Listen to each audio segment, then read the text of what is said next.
The Wonderful Adventures of Nils by Selma Lagerlöf. Translated by Velma Swanston Howard. Home at last. Tuesday, November 8th. The atmosphere was dull and hazy.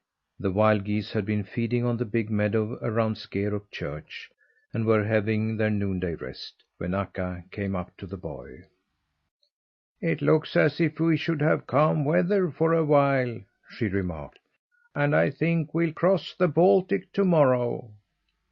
"Indeed!" said the boy abruptly, for his throat contracted so that he could hardly speak.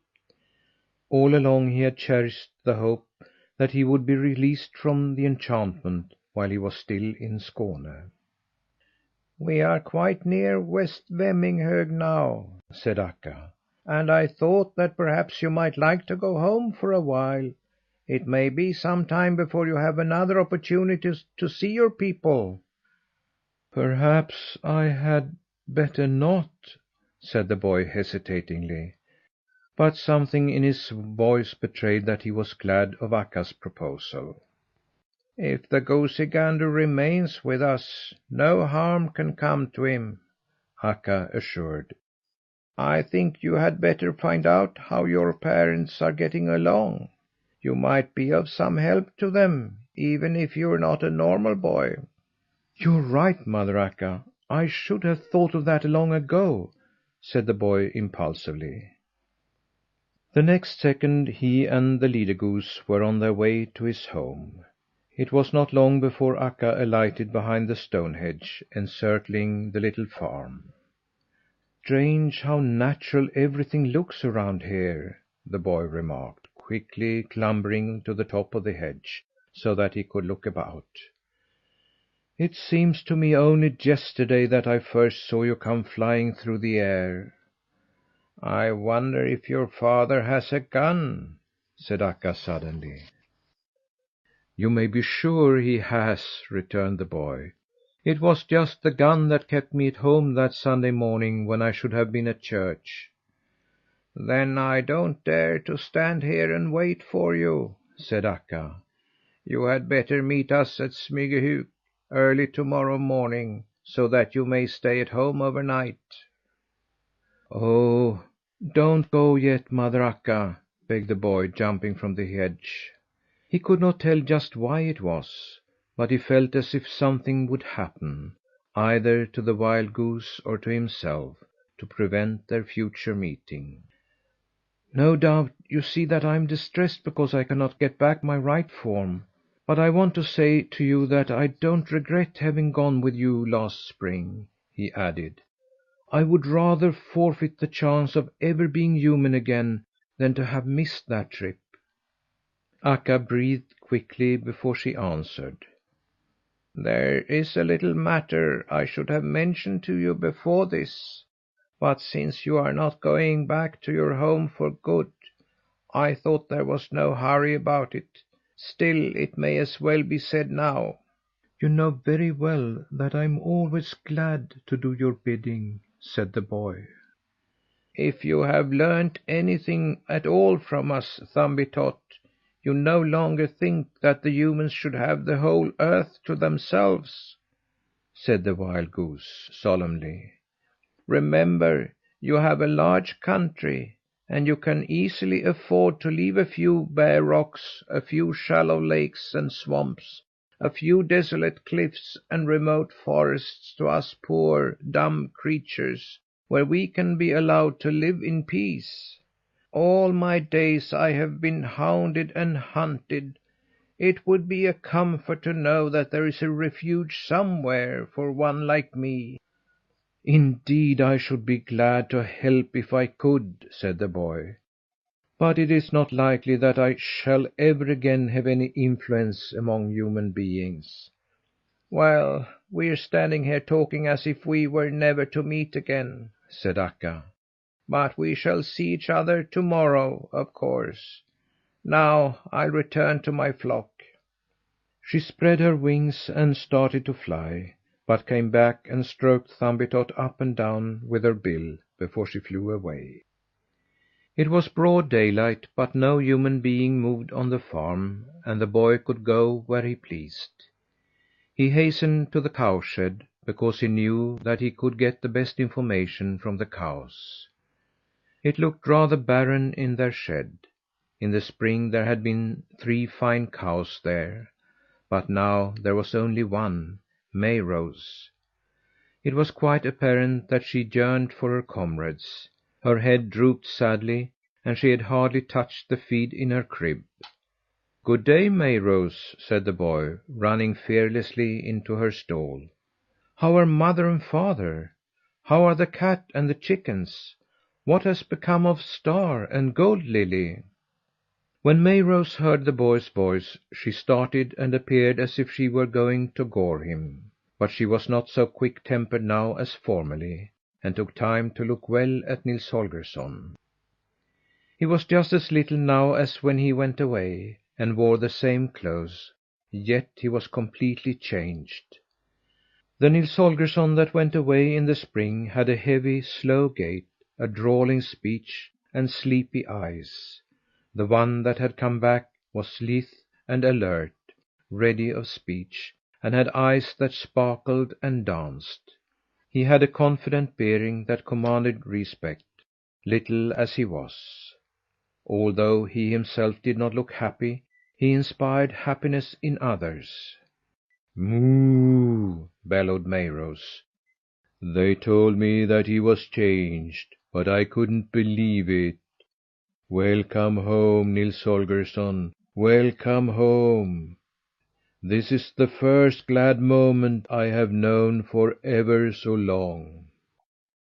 "Thank you, Mayrose," said the boy, who was very happy to be so well received. "Now tell me about father and mother." "They have had nothing but hardship ever since you went away," said Mayrose.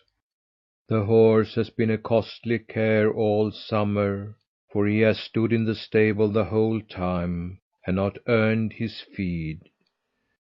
Your father is too soft hearted to shoot him, and he can't sell him.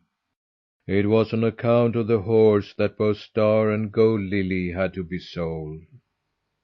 There was something else the boy wanted badly to know, but he was diffident about asking the question point blank. Therefore he said: "Mother must have felt very sorry when she discovered that Morten Goosey Gander had flown." "She wouldn't have worried much about Morten Goosey Gander, had she known the way he came to leave. She grieves most at the thought of her son having run away from home with a goosey gander." "Does she really think that I stole the goosey gander?" said the boy. "What else could she think?"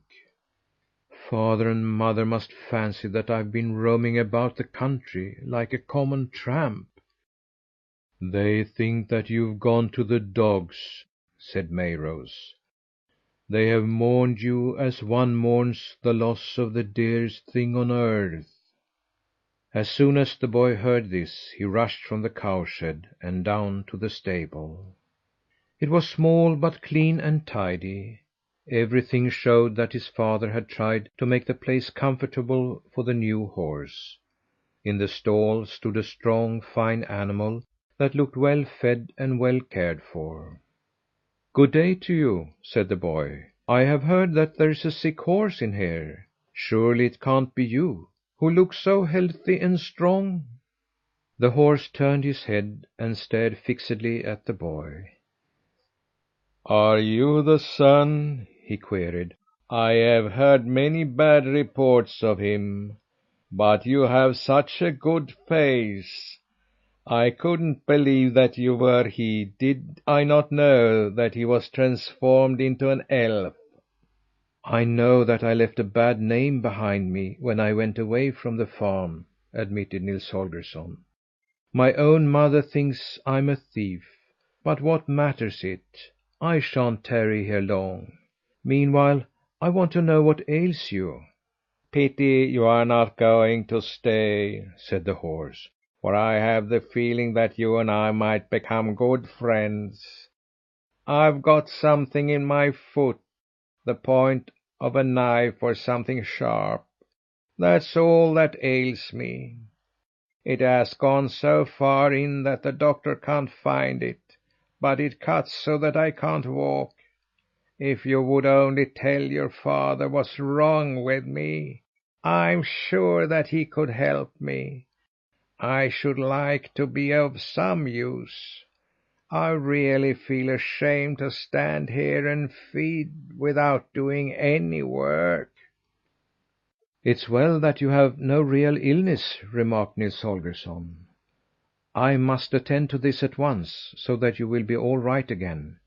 You don't mind if I do a little scratching on your hoof with my knife, do you?" Nils Holgersson had just finished when he heard the sound of voices. He opened the stable door a little and peeped out. His father and mother were coming down the lane. It was easy to see that they were broken by many sorrows.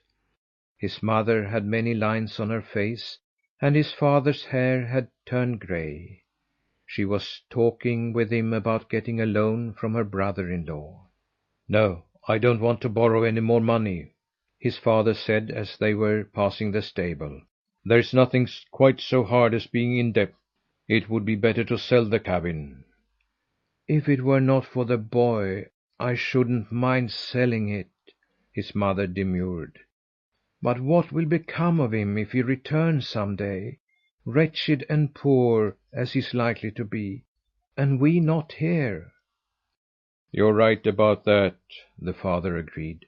"But we shall have to ask the folks who take the place to receive him kindly, and to let him know that he's welcome back to us. We shan't say a harsh word to him, no matter what he may be. Shall we, mother?" "No, indeed! If I only had him again, so that I could be certain he is not starving and freezing on the highways, I'd ask nothing more." Then his father and mother went in, and the boy heard no more of their conversation. He was happy and deeply moved when he knew that they loved him so dearly, although they believed he had gone astray. He longed to rush into their arms. But perhaps it would be an even greater sorrow were they to see me as I now am. While he stood there hesitating, a cart drove up to the gate. The boy smothered a cry of surprise, for who should step from the cart and go into the house yard but Osa, the goose girl, and her father. They walked hand in hand toward the cabin. When they were about halfway there, Osa stopped her father and said: "Now remember, father, you are not to mention the wooden shoe, or the geese, or the little brownie who was so like Nils Holgersson that if it was not himself it must have had some connection with him." "Certainly not," said John Esserson. "I shall only say that their son has been of great help to you on several occasions, when you were trying to find me, and that therefore we have come to ask if we can't do them a service in return. Since I'm rich man now, I have more than I need, thanks to the mine I discovered up in Lapland." "I know, father, that you can say the right thing in the right way," Osa commended. "It's only that one particular thing that I don't wish you to mention." They went into the cabin, and the boy would have liked to hear what they talked about in there, but he dared not venture near the house. It was not long before they came out again, and his father and mother accompanied them as far as the gate. His parents were strangely happy. They appeared to have gained a new hold on life. When the visitors were gone, father and mother lingered at the gate, gazing after them. "I don't feel unhappy any longer, since I've heard so much that is good of our Nils," said his mother. "Perhaps he got more praise than he really deserved," put in his father thoughtfully. "Wasn't it enough for you that they came here specially to say that they wanted to help us because our Nils had served them in many ways? I think, father, that you should have accepted their offer." "No, mother, I don't wish to accept money from anyone, either as a gift or a loan. In the first place, I want to free myself from all debt. Then we will work our way up again." We are not so very old, are we, mother?" The father laughed heartily as he said this. "I believe you think it will be fun to sell this place upon which we have expended such a lot of time and hard work," protested the mother. "Oh, you know why I'm laughing," the father retorted. "It was the thought of the boys having gone to the bad that weighed me down until I had no strength or courage left in me. Now that I know he still lives and has turned out well, you'll see that Holger Nilsson has some grit left." The mother went in alone, and the boy made haste to hide in a corner, for his father walked into the stable. He went over to the horse and examined its hoof, as usual, to try to discover what was wrong with it. "What's this?" he cried, discovering some letters scratched on the hoof. "Remove the sharp piece of iron from the foot," he read, and glanced around inquiringly. However, he ran his fingers along the underside of the hoof and looked at it carefully. "I verily believe there is something sharp here," he said. While his father was busy with the horse and the boys sat huddled in a corner, it happened that other callers came to the farm. The fact was that when Morten Goosey Gander found himself so near his old home, he simply could not resist the temptation of showing his wife and children to his old companions on the farm. So he took Dunfin and the goslings along and made for home. There was not a soul in the barnyard when the goosey gander came along. He alighted confidently, walked all around the place, and showed Dunfin how luxuriously he had lived when he was a tame goose. When they had viewed the entire farm, he noticed that the door of the cowshed was open. "Look in here a moment," he said. "Then you will see how I lived in former days. It was very different from camping in swamps and morasses, as we do now." The goosey gander stood in the doorway and looked into the cowshed. "There's not a soul in here," he said. "Come along, Dunfin, and you shall see the goose pen. Don't be afraid, there's no danger." Forthwith the goosey gander, Dunfin, and all 6 goslings waddled into the goose pen to have a look at the elegance and comfort in which the big white gander had lived before he joined the wild geese. "This is the way it used to be. Here was my place, and over there was the trough, which was always filled with oats and water," explained the goosey gander. "Wait, there's some fodder in it now." With that he rushed to the trough and began to gobble up the oats. But Dunfin was nervous. "Let's go out again," she said. "Only 2 more grains," insisted the goosey gander. The next second he let out a shriek and ran for the door, but it was too late. The door slammed. The mistress stood without and bolted it. They were locked in. The father had removed a sharp piece of iron from the horse's hoof and stood contentedly stroking the animal when the mother came running into the stable. "Come, father, and see the capture I've made." "Now wait a minute," said the father. "Look here first. I have discovered what ailed the horse." "I believe our luck has turned," said the mother. "Only fancy! The big white goosey gander that disappeared last spring must have gone off with the wild geese. He has come back to us in company with 7 wild geese. They walked straight into the goose pen, and I've shut them all in." "That's extraordinary," remarked the father. "But best of all is that we don't have to think any more that our boy stole the goosey gander when he went away." "You're quite right, father," she said. "But I'm afraid we'll have to kill them to night. In 2 days is Morten Goose Day, and we must make haste if we expect to get them to market in time." Footnote: in Sweden, the 10th of November is called Morten Goose Day, and corresponds to the American Thanksgiving Day. "I think it would be outrageous to butcher the goosey gander, now that he is returned to us with such a large family," protested Holger Nilsson. "If times were easier, we'd let him live. but since we're going to move from here, we can't keep geese." "Come along now and help me carry them into the kitchen," urged the mother. They went out together, and in a few moments the boy saw his father coming along with Morten Goosey Gander and Dunfin, one under each arm. He and his wife went into the cabin. The goosey gander cried, "Thumbietot, come and help me!" as he always did when in peril, although he was not aware that the boy was at hand. Nils Holgersson heard him, yet he lingered at the door of the cowshed. He did not hesitate because he knew that it would be well for him if the goosey gander were beheaded. At that moment he did not even remember this, but because he shrank from being seen by his parents. "They have had a hard time enough of it already," he thought. "Must I bring them a new sorrow?" But when the door closed on the goosey gander, the boy was aroused. He dashed across the house yard, sprang up on the boardwalk leading to the entrance door, and ran into the hallway, where he kicked off his wooden shoes in the old, accustomed way, and walked toward the door. All the while it went so much against the grain to appear before his father and mother that he could not raise his hand to knock.